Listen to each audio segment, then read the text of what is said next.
Kita akan bacakan beberapa firman Allah dan hadis Nabi SAW yang menyebutkan tentang penyesalan para hamba setelah dia diwafatkan oleh Allah Subhanahu wa taala. Allah taala berfirman di surat Al-Fajr. Bapak Ibu sudah hafal semuanya. Yaqulu ya laitani qaddamtu li hayati. Yaqulu ya laitani qaddamtu li hayati. Mereka mengatakan, andaikan saya memberikan persiapan yang lebih maksimal lihayati untuk kehidupanku ini. Kehidupanku ini maksudnya adalah kehidupan yang kedua. Karena kehidupan yang hakiki adalah kehidupan ketika seorang hamba menghadap Allah Subhanahu wa taala. Yaqulu ya laitani qaddamtu lihayati.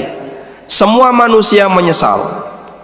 Sehingga dia ketika dibangkitkan oleh Allah Subhanahu wa taala menyadari bahasanya ada kehidupan yang kedua pasca kematian, barulah mereka mengatakan, kenapa dulu saya tidak menyiapkan yang lebih maksimal untuk kehidupanku yang kedua, kehidupanku ketika saya menghadap Allah Subhanahu wa taala, yang di situ isinya hanya balasan dan tidak ada amal. Sehingga manusia hanya ada dua kemungkinan. Pertama, menjadi manusia yang bahagia, atau yang kedua menjadi orang yang celaka.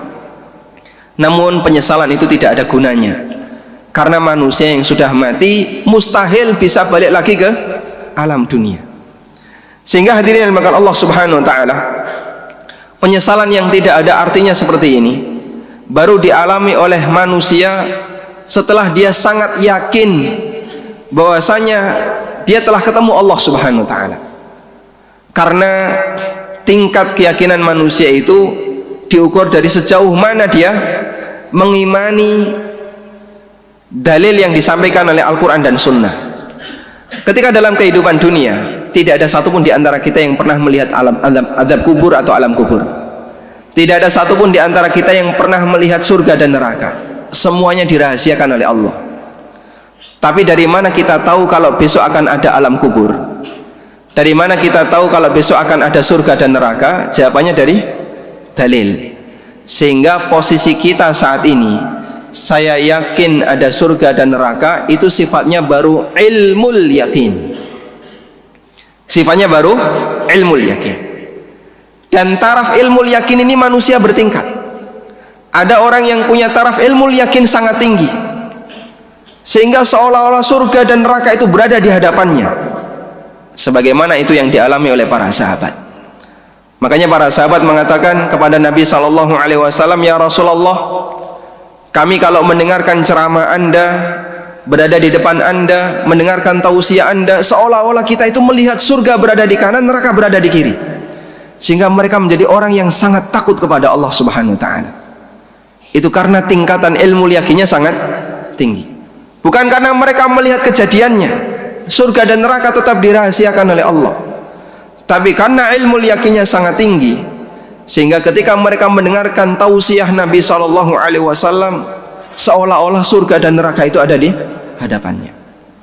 Begitu mereka pulang ke rumah, main dengan anaknya, interaksi dengan istrinya, berdagang di pasar, beraktivitas bisnis dan seterusnya, ilmu yakinnya mulai turun sedikit.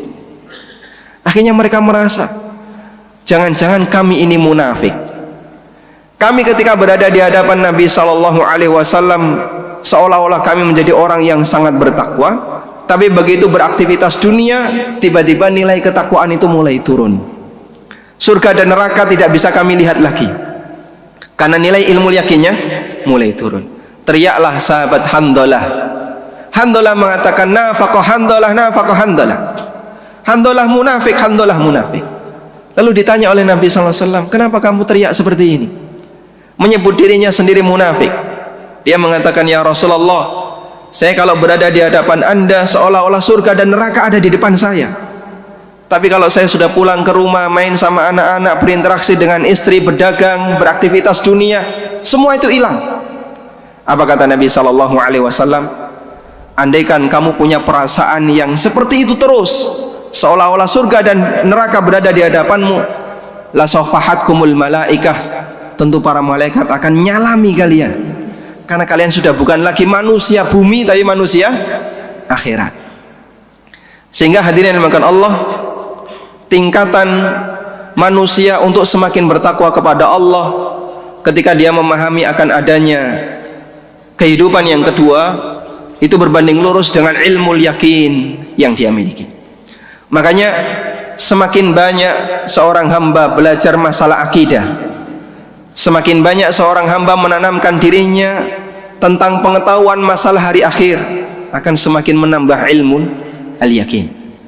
Sehingga termasuk di antara referensi yang layak untuk banyak kita baca adalah referensi yang membahas tentang masalah tanda-tanda kiamat, referensi yang membahas tentang masalah surga dan neraka, bacaan-bacaan yang isinya tentang bagaimana kejadian di akhir zaman, agar semakin membuat kita yakin bahasanya nanti kita akan menjalani kehidupan yang kedua.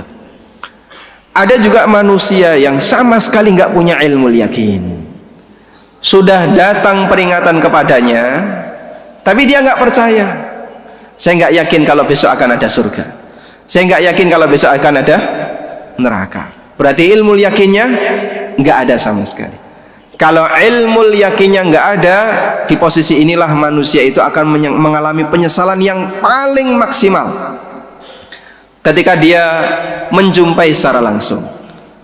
Pada saat orang mati, maka semuanya menjadi tahu kalau ternyata kehidupan yang kedua itu benar adanya.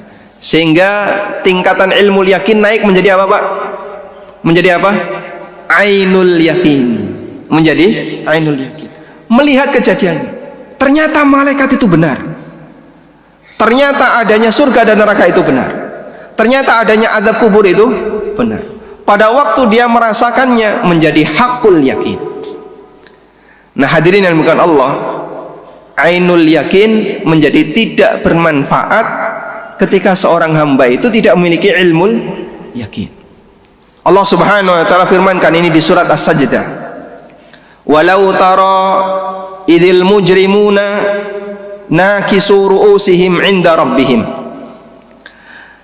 Ketika kalian melihat orang-orang yang tukang berbuat dosa, mereka menundukkan kepalanya di hadapan Rabb mereka. Mereka mengatakan, Rabbana absarna wa sami'na. Ya Allah, kami telah melihat, kami telah mendengar. Sehingga mereka mengalami apa?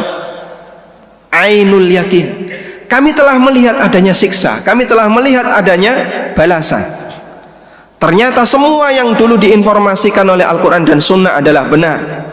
Lalu mereka mengatakan, farji'na, karena itu kembalikanlah kami ya Allah, kembalikanlah kami ke dunia, na'mal salihan, agar kami bisa beramal saleh.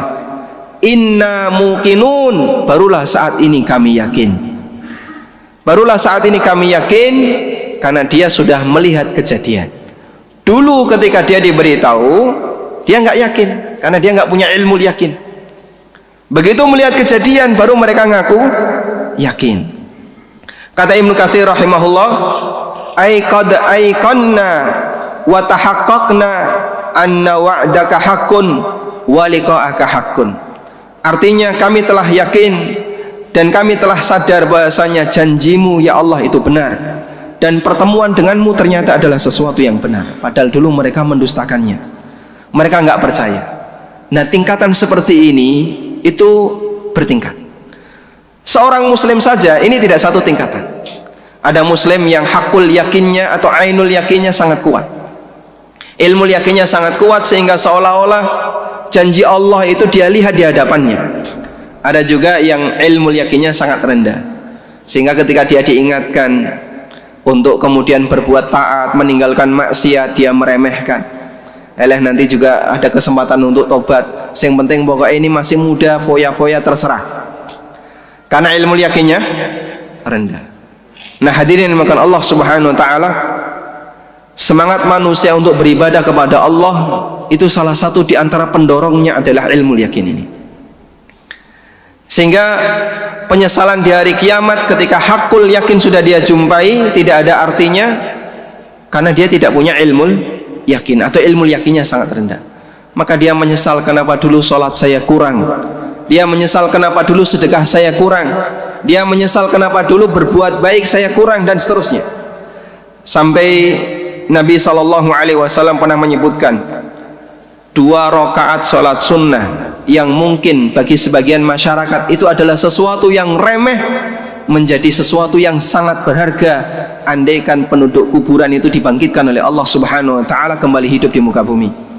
Disebutkan dalam hadis dari Abu Hurairah radhiyallahu anhu, Rasulullah sallallahu alaihi wasallam bersabda ketika beliau di atas sebuah kuburan yang baru, ada orang yang baru saja dimakamkan, kemudian beliau ngasih tausiah di situ. Beliau mengatakan, raq'atani khafifatani mimma tahkirun, 2 rakaat yang ringan.